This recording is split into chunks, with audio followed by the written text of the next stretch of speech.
tant que les énergumènes qui pensent qu'ils peuvent continuer à gérer le pays comme étant une épicerie. Bienvenue sur Monde Actualité.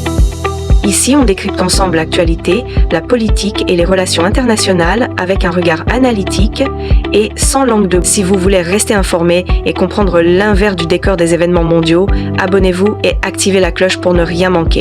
En mai 2025, le Togo est secoué par l'arrestation brutale d'un jeune artiste engagé, Amron, de son vrai nom, Tchalaessowe Narcisse. Connu pour ses textes percutants dénonçant la mauvaise gouvernance et les injustices sociales, Amron est appréhendé à son domicile par un groupe armé, sans mandat ni explication officielle. Cette arrestation arbitraire soulève une vague d'indignation tant au niveau national qu'international. Des organisations de défense des droits humains, des partis d'opposition et la diaspora togolaise dénoncent une dérive autoritaire du régime en place. La plateforme Freedom Togo MLN appelle à une mobilisation générale pour exiger la libération immédiate de l'artiste. L'affaire Amron met en lumière les restrictions croissantes à la liberté d'expression au Togo. Les artistes et activistes critiques du pouvoir sont de plus en plus souvent la cible de répression dans un climat politique tendu. Cette situation rappelle les pratiques autoritaires du passé où les voix dissidentes étaient systématiquement réduites au silence.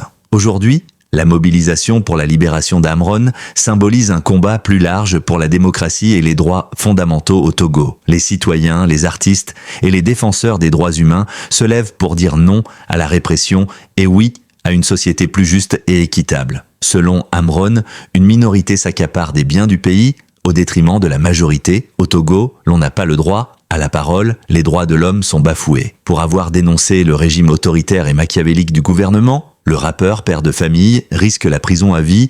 C'est la situation du Togo et c'est vraiment désolant.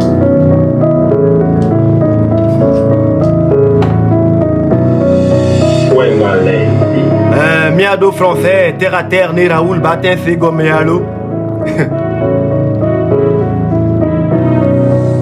Minorité, pardon d'oser, penser à la majorité. Petit pays surendetté, ah bon d'accord, mais de quoi t'en profiter?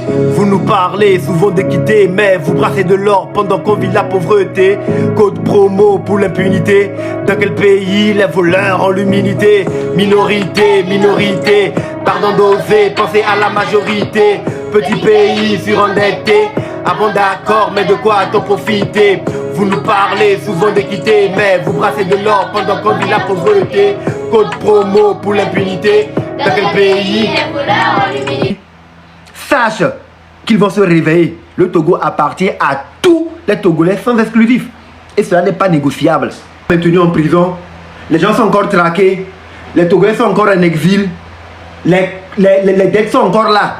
Et on va se permettre de prendre des gens qui ont ruiné le pays, qui sont cités dans des rapports pour les nommer à des postes de responsabilité encore dans cette 5e République. Et ça va se gâter pour tout le monde. Parce que nous ne sommes pas des imbéciles. Nous ne sommes pas des imbéciles. Et nous nous sommes tués déjà depuis trop longtemps.